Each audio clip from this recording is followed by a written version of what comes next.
Seja muito bem-vindo, muito bem-vinda em mais uma edição do nosso Podpate. Aqui nós falamos sobre empreendedorismo, nós falamos sobre negócios, comunicação, nós falamos sobre entretenimento. Nós estamos aí no Mundiplay também, pelo Facebook, pelo YouTube, na plataforma Mundiplay, que é do Grupo Mundial de Comunicação, e também no meu canal Podpate. Eu peço a você que participe, né, comigo, se inscreva, compartilhe, comente. Seu engajamento é muito importante. Isso significa, quando você participa, o YouTube entende, né, que esse é um assunto muito relevante, vai começar a entregar e mais pessoas terão acesso às informações que nós temos aqui. Então, legal quando você faz isso, ajuda muito, muito o canal, ajuda muito também a comunicadora aqui, né? Que bom que você tá aí, e hoje nós vamos falar sobre este universo de casamento, sobre este universo de assessoria de casamento, cerimonialista, com uma mulher fera demais. Jéssica Cruz, seja bem-vinda. Obrigada, Paty. Obrigada por todos esses elogios. Não, você é fera, senão não estaria aqui com certeza. A mulher manda bem pra caramba. E olha, a Jéssica não veio sozinha, não. Hoje nós temos um artista também, por isso que eu falo, quando é fera mesmo. Trouxe aqui o bebê. Como é que é o nome dele? Otto. O Otto tá por aqui também. Se você de repente ouvir uns barulhinhos, negócio, é o Otto que tá aqui participando com a gente também. Não ache ruim. Jé, que bom que você conseguiu. Menina, meu Deus, quantos agendamentos e agenda e desagenda, e agenda e desagenda, mas graças a Deus, Deus é bom e você conseguiu vir, né? Eu até achei que você não ia, porque eu falei, tá com um pequeno, tá com o Otto também, mas graças a Deus deu tempinho pra você vir. Ah, a gente dá um jeitinho, né, Paty? Principalmente pra você. a honra é toda minha. Jé, vamos voltar lá atrás, contar um pouquinho da história da Jéssica, como é que você se inclina a esse mundo. Primeiro é bom deixar claro que o mundo de casamento é um mundo à parte, né? Sim. Meu Deus, é uma geração ali, é tudo. Meu Deus, é incrível a quantidade de profissionais que se reúnem para atender um único momento na vida de uma pessoa. Isso mesmo. Seja um noivo, seja a noiva, é um arsenal, é um exército de pessoas que fica sob a responsabilidade, a batuta de uma cerimonialista, uma assessorista também, né? Depende do pacote. Depende do pacote, precisa separar isso aí também, né? Mesmo. E há diferença entre ações e ações, né? Setores e setores. Mas vamos voltar lá atrás. A Gé é formada em quê? Trabalhava em quê? Por que resolveu trabalhar com casamento? Então, Paty, tudo volta lá em 2016 com o meu casamento. Geralmente, eu conheço muitas cerimonialistas que acabam se tornando cerimonialistas porque o casamento foi um fracasso, não foi aquilo que elas queriam. Elas falam assim, não, eu preciso mudar isso, eu vou ser uma cerimonialista para transformar isso e tal. Comigo foi diferente. Em 2016, quando eu fui casar, eu não tive uma cerimonialista. Eu sou de uma cidade super pequena. A gente sabia que existia, mas numa cidade pequena, você geralmente tem um fornecedor de cada coisa. Então, eu não enxerguei essa necessidade. Porém, eu tinha duas grandes amigas, inclusive uma delas já era casada, né? E aí elas falaram, Jé, quem vai te ajudar a montar o roteiro da cerimônia, né? Como na cerimônia católica, os noivos já recebem uma liturgia, um roteiro. Na minha cerimônia, que era uma cerimônia evangélica, não, né? A gente cria um roteiro. E aí elas falaram, Jé, quem vai montar pra você o roteiro? Quem são as pessoas que vão entrar? Como que vão entrar? Como que vai ser na hora da festa? O cronograma e tudo. A gente nem faz ideia que precisa disso, né? Eu fiquei assim, mas pra que isso? Tipo, menos de um mês pro casamento. Você e todas as noivas do mundo pensam isso, né? Pensavam isso. Eu sei porque eu também vivi isso. Tem que fazer tudo isso? É como um choque na sua, né? Não, Sim. Eu só queria casar, né? Um mês antes do casamento, pra mim tava tudo certo. E ela me joga essa bomba. Eu falei, não sei, vou procurar na internet, não sei como fazer isso.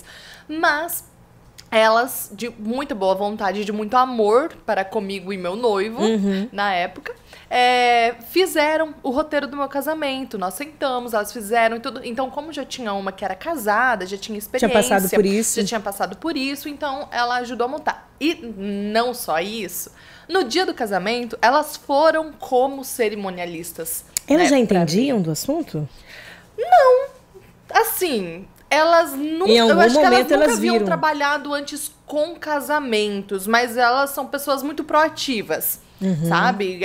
Que fazem eventos, cuida de uma coisa ou outra, de um evento ou outro. Então, elas eram proativas e funcionou no meu casamento. Você acha que o resumo de uma assessorista ou de um cerimonialista é isso, a proatividade? Com certeza. Com certeza. Porque assim, Paty, por mais que a gente sente e planeje tudo, cada minuto desse casamento, nós estamos lidando com pessoas. Então, mesmo planejando, vai chegar no dia e vai ter alguma coisa que vai sair daquele minuto que você colocou. Então, se você não tem uma pessoa proativa, uma pessoa que sabe resolver problemas, uma pessoa que olha o todo, o macro da situação, você tá perdida. Então, tem que ter essa proatividade. Até porque vem muito carregado de perspectiva e pouca realidade, né? Da parte da gente, noiva, Sim, da parte dos noivos. lá em A cima. expectativa é, eu quero igual a praia da minha prima, que foi lá na... Aí você vai casar aqui no, não sei, no laguinho aqui. É uma realidade, é um cenário, é um Sim. contexto completamente... Tudo Mas é diferente. por quê, Paty? Porque as pessoas não enxergam o bastidor. Então, por isso que a expectativa é muito alta. Eu tô vendo aquela cerimônia linda, maravilhosa. O resultado no já. campo, no pôr do sol. Eu vejo aquele vídeo lindo com aquela música no fundo. Meu Deus, aquilo me emociona.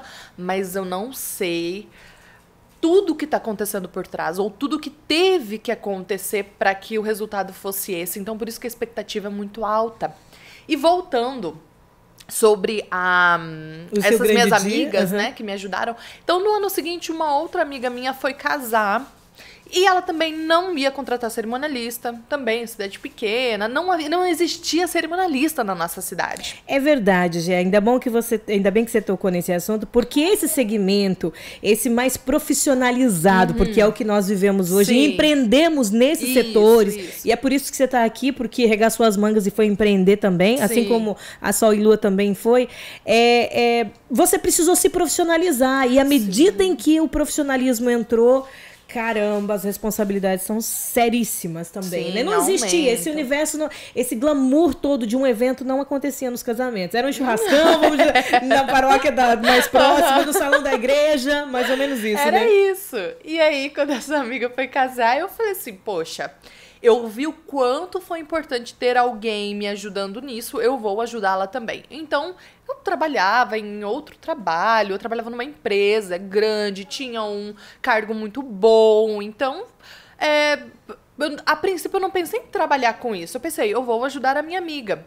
Mas o negócio deu muito certo, né? Quando, assim, não sei, quando eu tava lá, eu vesti a camisa. Eu falei, não, eu sou a cerimonialista desse evento, né? Vou cuidar de tudo com muito profissionalismo, mesmo sem saber muita coisa. Aí, ajudei ela com esse casamento. Logo depois, um outro amigo foi casar. Ajudei também, lembrando, nessa cidade não havia cerimonialista, né? Fui ajudando, até que eu percebi que o pessoal começou a querer me pagar pra ajudar, pra fazer. Aí eu, gente, mas eu recusei. Falei, não, olha, o que eu faço não é o que uma cerimonialista faz. Eu ajudo bastante ali nos bastidores, tal, eu posso te ajudar com isso, aquilo, mas eu não sou profissional da área, eu não vou aceitar dinheiro. Mas as pessoas queriam muito que eu fizesse. Já que é assim. Aí entra o que você falou de profissionalizar. Eu falei, não, então se é pra receber alguma coisa, se é pra eu cobrar por isso, eu preciso me profissionalizar, né? Porque aí também, querendo ou não, os casamentos já começaram a ficar diferentes, o mundo do casamento vai mudando e tudo mais. Então, não dá pra você continuar no amadorismo. Não existe essa possibilidade, porque senão você é engolido. E aí foi quando eu me profissionalizei e comecei, então, a colocar a cara no negócio. E aí você se tornou uma empreendedora. E Isso. como é que é o desafio disso? Nossa, é difícil demais. Assim, o início é muito difícil pra mim, né? Eu vou falar como é que foi pra mim. Eu continuava numa cidade onde não existia cerimonialista. Então, além de eu empreender, e eu sempre falo, eu não nasci empreendedora. Ninguém nasceu. Isso é muito novo para todo mundo, inclusive, Eu né, não nasci brasileiro? empreendedora. Foi assim, foi um acaso. E depois começou a ser uma necessidade. Porque Sim. aí eu saí do meu trabalho. Já estava muito esgotada do meu trabalho. E A gente começa a comparar, né? isso! Estava muito esgotada. E aí eu falei, eu não tinha hora. Era uma coisa assim, surreal. Aí eu falei, não, eu vou empreender. Mas assim, quando você começa a empreender, você começa com a expectativa lá em cima também, né? Você fala, nossa, agora eu vou começar a entregar meu cartão visita. Vai chover noiva pra mim. Não é essa a realidade, né? Então, eu comecei... Pra mim foi muito difícil, porque eu vivi muito essa luta de... Será que é isso mesmo que eu vou fazer? Eu sou uma pessoa que preciso muito de segurança. Eu tenho isso, sabe? Poxa... Pra você empreender, você tem que meter a cara, você tem que ser muito corajoso. Por um corão, velho, mas juro ali. Então pra mim o início foi bem difícil por causa disso. Por minha causa mesmo, né? Muita insegurança, eu não sabia se era isso que eu ia fazer ou não. Menina, se eu sentar aí, eu vou contar pra você. Olha, quando a gente começou a empreender, a gente achava que ia ser assim, assado, mas não foi. E é uma automotivação diária e os problemas vêm de caçamba. Né? Vem sim, com certeza. Mas também eu digo assim, né? Quando eu olho pra Jéssica lá que começou bem devagar, tudo aquilo que eu queria alcançar nessa época, tudo aquilo que eu queria alcançar, os casamentos que eu queria fazer, eu não teria dado conta. Então assim, graças a Deus existe o processo do crescimento. Então, peguei um casamento aqui, um casamento mais simples, outro casamento ali, e com cada casamento você vai ganhando experiência, vai crescendo, para que hoje eu consiga pegar casamentos maiores e sabe lá Deus para onde Deus vai me levar com isso. Mas é legal a gente identificar a estação que a gente tá, né? Sim, claro, com certeza. Eu às vezes uso muito a palavra de Deus. O espírito tá pronto, mas a carne às vezes não tá. E não é a estação que Deus também tá te requerendo aquilo. Exatamente. E eu vejo que nós, quando vamos pegar um evento, a gente pensa assim, é responsabilidade, a coisa não é uma brincadeira. Você tá lidando com os sonhos das pessoas, né? Você não tem a oportunidade você não pode errar. É muito pesado isso quando você trabalha, porque a pessoa entende-se, né, de que a pessoa não vai casar de novo. É a sua única chance de fazer muito bem feito na vida daquela pessoa. Então, se você acertar, ok, nossa, isso é maravilhoso. Mas se você errar no dia do casamento dessa pessoa, não tem volta. Agora, o que é certo e errado nesse segmento em especial, é claro que existe todo um briefing, eu também já fui cerimonialista, hoje a minha função maior é mestre de cerimônias, eu sempre fui muito mais a mestre de cerimônias do que a cerimonialista, apesar de transitar em todos os cenários. A gente, quem trabalha com vídeo, conhece todos os cenários da cozinha, do banheiro, tudo, da decoração, tudo. Porque vai precisar filmar aqueles departamentos. Sim. Então, vai contextualizar a história com aquela ambientação. Então, é plástica, é cenário e vai ser necessário. Enfim. Mas o que eu percebo em todos na nossa jornada aqui é que, na verdade, esse segmento ainda tem muita coisa para se aprender da parte do contratante. Sim. Eu vejo muitas vezes eles perdidos, e é muito comparativo. No período da pandemia mesmo, o que nós falamos da essência do casamento e não da festa do casamento. O que durante a pandemia nós buscamos explicar isso, que não se trata... Ok, você é anfitrião de uma festa, você é anfitrião de uma festa. Todavia, a motivação de você ser anfitrião de uma festa é o amor. É porque eu estou casando com você e você está casando comigo. O resto deveria ser, no meu entendimento, e ainda eu sou muito firme nisso, deveria ser o amor, o sentimento, para que isso se torne um dia leve. Porque às vezes eu vejo elas extremamente na responsabilidade de ser anfitriã, esquecendo que existe uma assessoria, Isso. um cerimonial cuidando disso. e busca jogar essa ansiedade pra cima dela, o que não vai dar conta de fazer. O que tinha que resolver naquela hora, resolveu, pronto, acabou, agora é viver. Viver a motivação dessa data. Claro. E eu vejo muitas pessoas perdendo, assim, essa dose de alegria, essa porção de alegria no grande dia. Sim. Acontece muito, Paty. Acontece sim. 90%, Por isso que 99,9% acontece muito. A Gé não vai querer falar aqui, porque é trabalho dela, mas não isso. Eu confirmo isso que você falou, realmente. Tem muita noiva que no processo fica muito ansiosa, pensando muito nisso.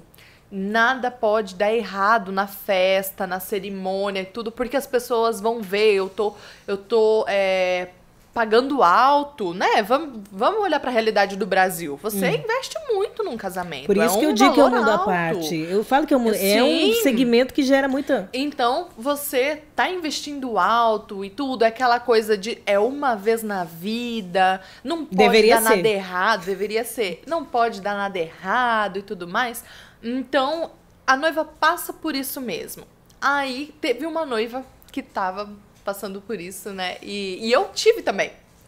Passei. Eu acho que por um grau bem menor, porque eu sou uma pessoa mais tranquila, super tranquila. Se deu certo, deu. Eu sou muito assim, na minha vida pessoal eu sou assim, gente, se der certo, ok. Se não der certo, a gente dá um jeito. Então, eu também comecei perto da data do casamento, quando as noivas, quem for noiva agora vai entender bem o que eu tô falando. Começa a chegar perto da data do casamento, você começa a ter alguns pesadelos. É incrível. Toda noiva tem. Os pesadelos de que não deu tempo de se arrumar, não ficou pronta, chegou na igreja, metade do vestido não tá lá, não consigo fazer maquiagem. A gente começa a ter esse tipo de pesadelos.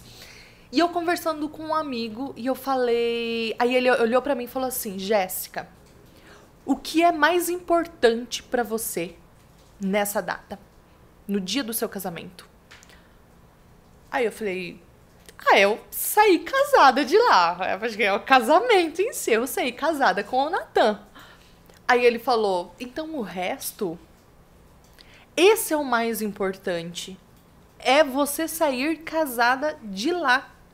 O que não aconteceu, o que não foi do jeito que você queria que fosse, o que não foi planejado, ok. Se isso não atrapalhar o fato de você ser casada, você tem que descansar. Porque você não vai conseguir resolver nada na hora. E aí é o que eu hoje passo para as minhas noivas também.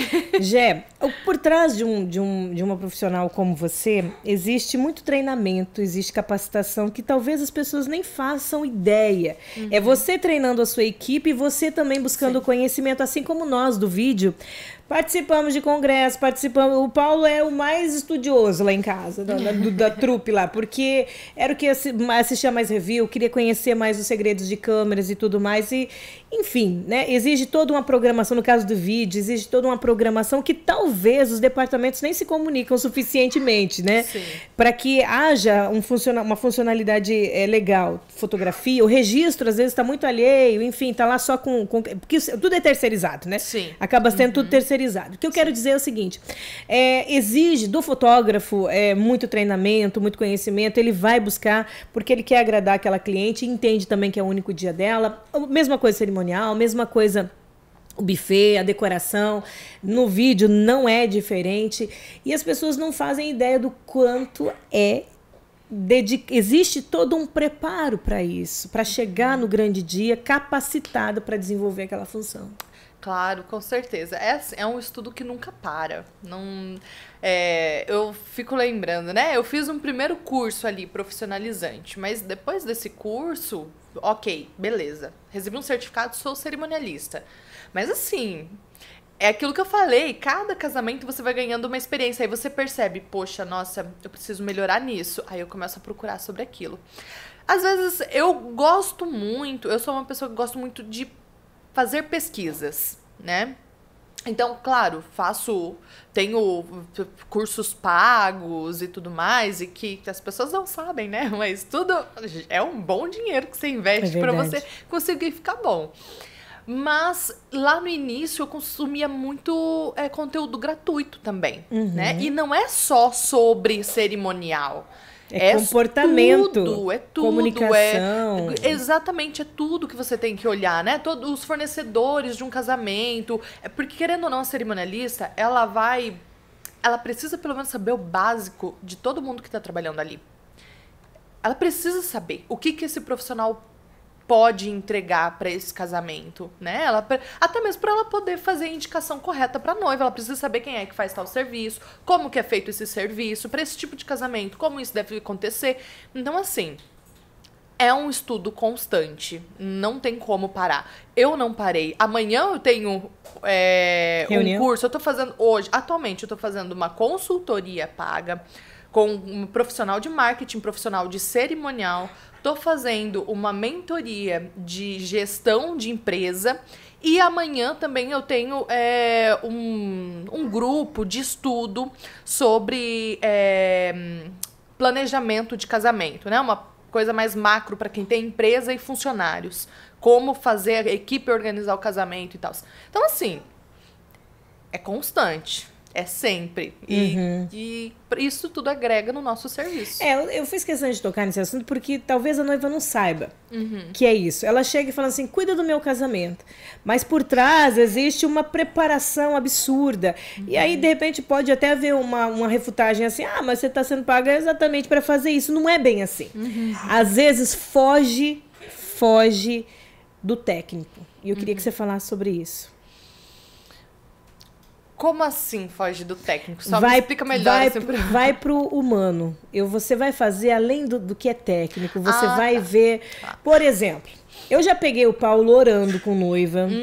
Eu já fui fazer áreas... Eu peguei uma vez eu estava fazendo vídeo e acontecem problemas, e a noiva chegou e falou assim pra mim, nossa, você deu apoio psicológico, você foi a minha psicóloga hoje. E a gente tava lá gravando o vídeo dela, tava fazendo o registro do casamento. Então, foge do técnico. Sim. Foge do técnico. Acontece de passar mal, acontece... Menina, quando a gente começa a falar dos BO, que pode não querendo assustar ninguém, mas acontece muita coisa. Então foge. Você leva aquilo, você já está trabalhando com o emocional da pessoa no sentido psicológico mesmo, no sentido espiritual, no sentido de dar aquele apoio que ela está precisando naquele momento. Aquilo não é técnico, aquilo é humano, é amiga junto com a outra amiga entendendo a dor dela. Não, é aquela coisa, né? Quando as pessoas olham pra mim e falam, você trabalha com casamentos, com noiva? Sim. Nossa, eu não ia aguentar trabalhar com noivas. Elas sabem. As pessoas colocam as noivas assim como... Mas não, eu amo trabalhar com noivas. A pessoa que quer trabalhar com casamento, ela precisa gostar de lidar com pessoas. Não tem como escapar disso. Ela tem que gostar de lidar com pessoas. Porque eu fujo direto do técnico, né? Por exemplo, qualquer dúvida... Um exemplo prático de uma noiva, né? Agora, quando você me perguntou, eu lembrei dessa noiva que veio me perguntar, uma coisa que acontece muito, né? Sobre quando os pais querem convidar meio mundo pro casamento, né? Quer convidar aquela tia-avó, sim, os nãos. E como funciona? Se você vai procurar o técnico, qual é a resposta rápida que as pessoas dão hoje, que você encontra na internet? Convida quem é seu amigo, quem você não conhece, você não tem que convidar, o casamento é seu, você que tá pagando e blá, blá, blá, blá. As pessoas colocam isso. Peraí, eu não tô lidando com um estranho. É a minha mãe que tem alguém especial. Esse dia não é especial só pra mim. Esse dia é especial pra minha família também. A minha mãe tá casando um filho, o meu pai tá casando um filho. Então, não é só olhar pro técnico. Se você não conhece, você não tem que convidar. Se é a tia-avó da sua mãe, ela tem que se colocar no lugar dela. Então, gente, é a minha mãe.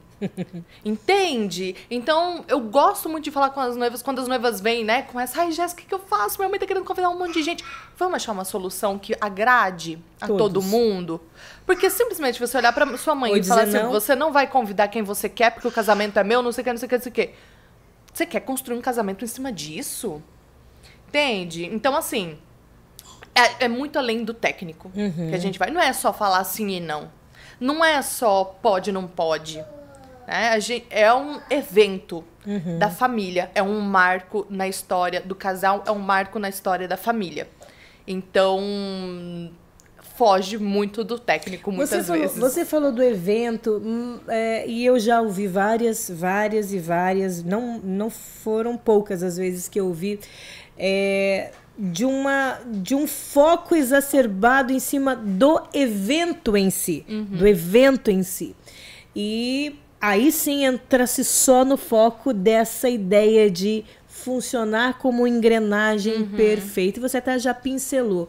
Mas a gente pode mudar a mentalidade das pessoas agora nessa entrevista, né? Pode mudar. Quero muito.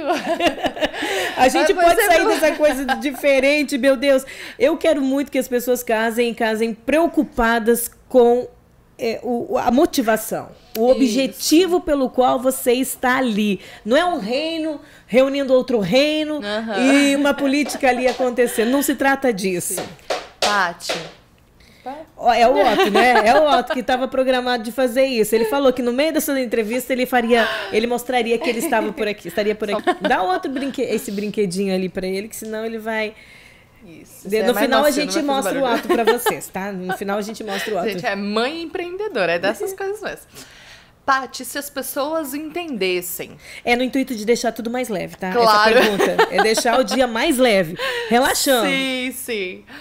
Se as pessoas entendessem o que o casamento realmente significa, né, para Deus, né, para quem é... Vou falar, o meu público, por exemplo, é 99,9% cristão.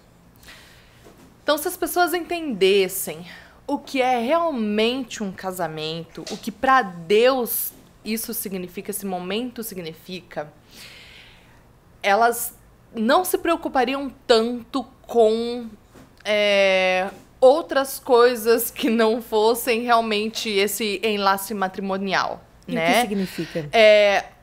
Pra Deus, isso... Por exemplo, eu li uma frase, foi até meu marido que me mandou essa frase, eu achei ela fantástica, que ela fala assim... os filhos são partes de um homem, a esposa é ele próprio. Pra Deus, é uma só carne.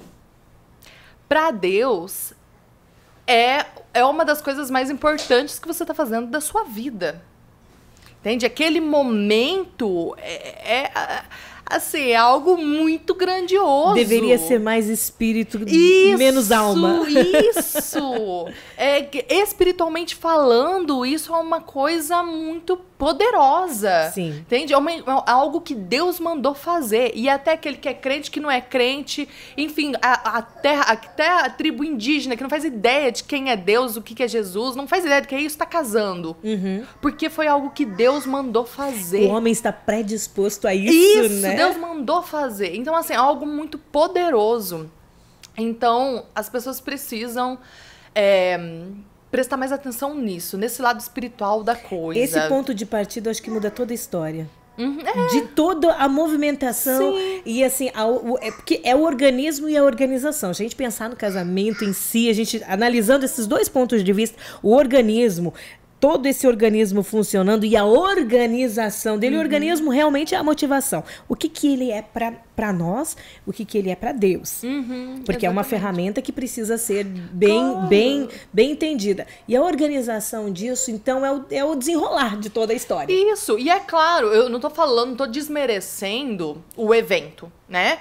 Eu acho que assim, e eu como cristã, é óbvio que eu quero fazer um casamento, eu quero fazer uma festa. Quero celebrar. Eu quero celebrar, entende? Essa união. Então eu quero fazer isso com muita alegria, glorificando a Deus em tudo que eu tô fazendo ali, em Dá tudo um Otto mais. Aqui pra nós, que a gente quer pegar ele no colo. Ele tá fazendo a festa aqui, gente. Então é óbvio, eu vou celebrar, mas eu vou olhar tudo com muita tranquilidade. Se é Deus que quer que isso aconteça, as coisas vão acontecer da forma correta. Exato. Então eu não preciso ficar tão desesperada com algum detalhe que... não é que nem eu quebrou quis. Minha unha, eu vou morrer. Mais ou menos, eu já peguei isso. Então... Que eu não gosto seja só um evento, Exato, né? eu gosto de voltar para isso. E na assessoria que eu faço com as noivas, eu gosto também de voltar um pouco isso com elas, né? Por isso que eu me meto nesses enlaces familiares, aí nessas tretas de família, E sempre encontrar soluções. aconselhando desse jeito. Jé, eu acho assim, esse universo de casamento é um mundo à parte.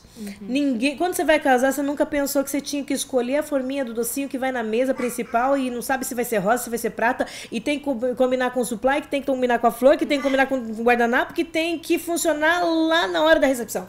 Você não faz ideia que é nesse só no docinho. Daí você não sabe se é gourmet, se vai 50% gourmet, 50% tradicional, e a música que vai tocar, e tudo isso nas suas costas. Sim, e é você que tem que ir lá. E por que eu fiz toda essa narrativa e toda essa enrolação toda para chegar num ponto que eu admiro muito? O Otto tá aqui. O Otto é uma criança especial. Eu sou formada em educação especial e a gente já conhece a nossa história, né? E eu falo, cara, Jéssica mereceu um prêmio, porque você tá com um pequenininho, né? Tô com o Dante de 3 meses. De 3 meses, tá com o Otto, que é uma criança que por si só já merece uma atenção especial. Falando do especial, como é que você aguenta, mulher? Você é especial por causa disso, né? Como é que você aguenta, pai amado? Falando um pouco do Otto, como é que foi esse presente de Deus e essa realidade da educação especial aqui no país? Sim. Então, o Otto realmente foi um presente. A gente descobriu sobre a síndrome, né? Nós recebemos o diagnóstico depois dele ter nascido, né? Geralmente se descobre nos exames da gestação e tal, só que no meu caso não aconteceu assim. Na gestação foi tudo ok, tudo perfeito. Aí, quando ele nasceu, aí a pediatra do parto identificou algumas coisas nele e veio nos deu o aviso, né? Falou, olha, ele tem isso. Já na hora? Já no parto? Já conseguiu identificar? Isso, Eles levaram ele pra poder fazer aspiração. Ele não nasceu muito bem, nasceu muito fraquinho. Então, nesse primeiro atendimento que ela teve que fazer com ele, já observaram. Aí, quando me apresentaram ele, aí falaram, olha, ele tem algumas características, né, de uma criança com síndrome de Down. Vocês vão precisar fazer alguns exames para poder ter o diagnóstico, né? E aí começou, aí quando eu parei, pensei, eu tenho um filho. Eu só tenho medo que caia na cabecinha dele. E daí? E aí, depois disso, foi um momento muito difícil. Pra assim, você? Como mãe. Pra mim. Não adianta. A gente na faculdade fala, tem um poema que é Visita a Olambra. E aí o poema dizia assim, que ela tinha se preparado para uma viagem e ela ia chegar numa cidade chamada Olambra, com flores lindas, e o avião pousa em outro lugar. Mas ela percebe que existem flores tão lindas, únicas, especiais de fato, que ela percebe que a Olambra ficou pequena diante daquela beldade que ela tinha nas mãos, aquele tesouro precioso. Então ela não tem apenas o jardim de Olambra, ela tem uma cidade toda florida com várias peculiaridades. E é uma narrativa assim, muito bonita, muito linda. E a gente estudou na faculdade isso, eu nunca esqueci disso. E é uma surpresa. Tudo isso para dizer que com certeza é natural que se surpreenda. Claro, é que não tem como romantizar esse início, né? Eu tava esperando um filho perfeito, né? Sem nenhuma anomalia genética, nada. E aí, de repente, eu tenho um filho com síndrome de Down. Peraí. Como eles vivem, o que comem, como se reproduzem, como... Né? É aquilo que eu falo. Eu não tinha contato, né, com crianças com síndrome de Down, não convivia, eu tenho um primo distante da família, mas não é alguém com quem a gente conviva. Quer dizer, a surpresa foi muito grande. Então, a surpresa maior é essa, como eu vou cuidar dessa criança. O que essa criança faz, né? Como vai ser a nossa vida agora? Porque eu tinha projetado toda uma vida com uma criança que agora, eu tenho que reprojetar muito rápido. Eu tô com essa criança no colo, tenho que reprojetar de novo a minha vida. É por isso que você se qualifica muito no cerimonial. Porque muita coisa... Eu nunca tinha pensado nisso. Te qualifica muito pro cerimonial. E daí você começou, então, a estudá-lo para conseguir atender. Na faculdade, só uma peculiaridade que eu lembrei é o seguinte, nós falávamos muito, nessa época falávamos muito sobre língua, cultura e identidade, né? Porque é o que você passou a viver, a língua, cultura e a identidade daquela peculiaridade que você estava vivendo ali. E a gente discutia muito na sala de aula, assim, o que usando um termo bem pejorativo, pelo amor de Deus, lacradores, pelo amor, os mimizentos aí. Isso é uma coisa muito de profissional a profissional. Quem é doido nesse mundo? Que era o termo que nós brincávamos. E assim, a gente descobriu que o mundo está completamente... Não existe o padrão de perfeição. Sim, sim. Não existe essa coisa de vamos lá, existe aqui... Não. E aí, eu sempre levanto essa bandeira e sempre comento no rádio isso. Se existe uma bandeira e uma tribo que precisa ser... Já que estamos cheios de tribos, você me entende isso, né? Você entende o que eu estou dizendo. Claro. Gé? É a tribo das mães de crianças especiais. Não existe nenhuma representatividade, nenhum grito lá fora, nenhuma bandeira. Não tem bandeira nem colorida, nem preto e branco, nem vermelha, nem azul. Não tem bandeira. E as necessidades são grandes, porque quando nós falamos só de uma deficiência, que é ainda o titulado isso, nós falamos... Mas nós esquecemos aí tem o Down, daí tem o autista, tem aquele autista que é limítrofe, tem o Asperger, tem o cego, tem o surdo, tem o cadeirante. Você percebe que são coisas complexas. E aí você pode transitar em todas as, as deficiências, como se diz aí, e você percebe que as demandas são grandes, são imensas, as necessidades são incontáveis, não param. E ninguém levanta a bandeira de nada, não há grito nas ruas, né? Ninguém tira o sutiã para queimar na praça pública para dizer assim, olha, esse sim precisa de representatividade, e talvez cotas, e talvez não sei o quê, porque é uma questão política, assim, e a comunidade é muito maior do que se imagina. É bastante. Acho que a gente tá muito ocupado criando os filhos, Paty. Sim. Não, eu não quero dizer que essa seja uma responsabilidade de vocês. Não, mas eu digo isso. Acho que a gente tá tão... Que nem quando eu me vi mãe com uma criança com síndrome de Down. É claro, fui pesquisar muito sobre isso, quais as limitações que meu filho poderia ter, ou quais as chances que meu filho tem de evoluir, né? De ser aceito pela sociedade, de poder trabalhar um dia, casar e tudo mais. Autossuficiência. Comecei a ver isso. Ok, eu vi o que por enquanto me é suficiente. Entende? Mas assim, cuido, trato, lido com o Otto como lido com o Dante, né? Que não tem nenhuma anomalia, não tem nada. Lido com ele como eu lido com o Dante. Porque eu, sinceramente, muitas vezes eu esqueço que o meu filho tem síndrome de Down. Que delícia. Porque é uma criança como qualquer outra. Tem suas limitações, tem as fases que eu sei onde Mas a gente exatamente. vai ter. Quem não tem limitação? Então. Eu vinha falando aqui, quem não tem limitação é muito... E eu gostaria, quando eu falo para você a respeito de bandeiras sendo representadas, eu gostaria que grupos... não vocês. Vocês não podem, vocês estão ocupados. Eu não posso me incluir nesse de dizer vocês, porque eu não tenho nenhuma criança, mas eu poderia estar levantando essa bandeira para dizer, olha, é necessário. Existem várias demandas na esfera política, na esfera de atendimento, que precisam de uma representatividade maior, eu acredito. Claro, com certeza. Precisam sim. Sem dúvida nenhuma. E aí vem a Jéssica administrando tudo isso, empreendendo diante desse cenário. É isso que eu acho maravilhoso. Por isso que eu quis trazer à tona, porque você é uma mulher guerreira demais, Jé. Você não é pelo Otto, não existe outra digital que te destaca. Existe esse fora da caixa mesmo, que a gente percebe no operacional, no técnico, no dia a dia do atendimento profissional, que salta aos olhos. E a gente fala, ela sai realmente da caixa. Ela não quer ficar aí dentro das quatro paredes fazendo uma historinha, não. Você veio para arrebentar, né? Para dizer assim, eu quero fazer uma história legal aqui. E trazer um pouco da sua vida particular, eu acho que mostra ainda mais, traz para fora aquilo que realmente você é diariamente. Ai, que bom, Paty. Obrigada. Eu que agradeço. O que a noiva precisa saber sobre vocês? Que ela não pode esquecer. Ela não pode esquecer meu Instagram, ela não pode esquecer. Lá no meu Instagram ela vai ter tudo. Mas É aquilo tudo que a gente falou, né, Paty? O cerimonialista é que vai conduzir ali tudo que ela precisa pro casamento dela. Né? Todos os fornecedores. Ai, meu Deus, sou noiva, o que eu faço agora? Calma, contrate uma cerimonialista. E ela vai saber te dizer o que você tem que fazer agora. Entendo. Os casamentos mudaram muito, já, da pandemia pra cá?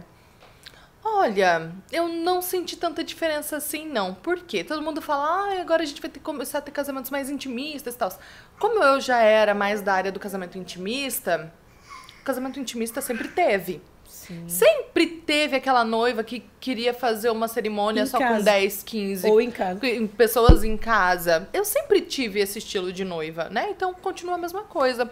Agora a gente voltou com os casamentos com as big festas, né? Isso também é ótimo, é excelente. Então não mudou, apenas voltamos a ter as big festas dos casamentos, né? As dicas, eu acho que principais é mantenha calma. A primeira dica. Primeira dica, mantenha calma. A segunda dica, contrate uma cerimonialista.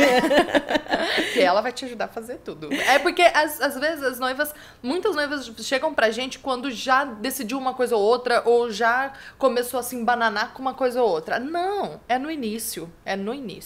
O planejamento deve acontecer até 1 ano, mas tem gente que contrata com 3 meses, né? E você dá conta.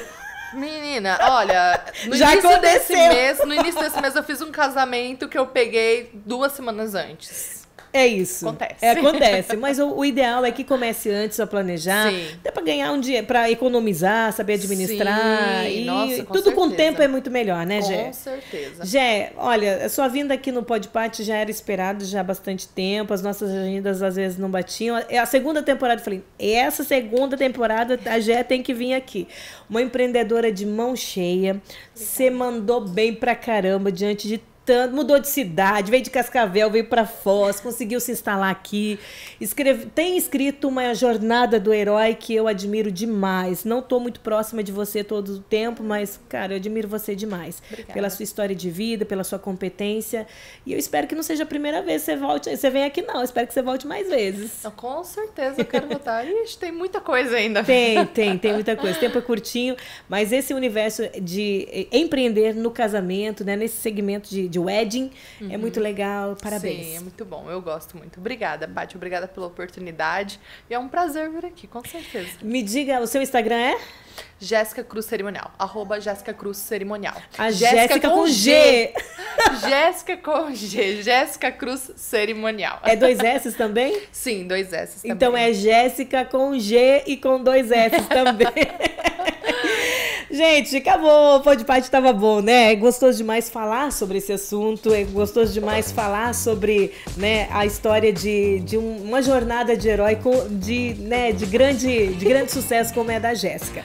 A gente encerra o programa com essa imagem linda aqui, que é o Otto, que tá estrelando aqui, né? Estrelando no Podpah.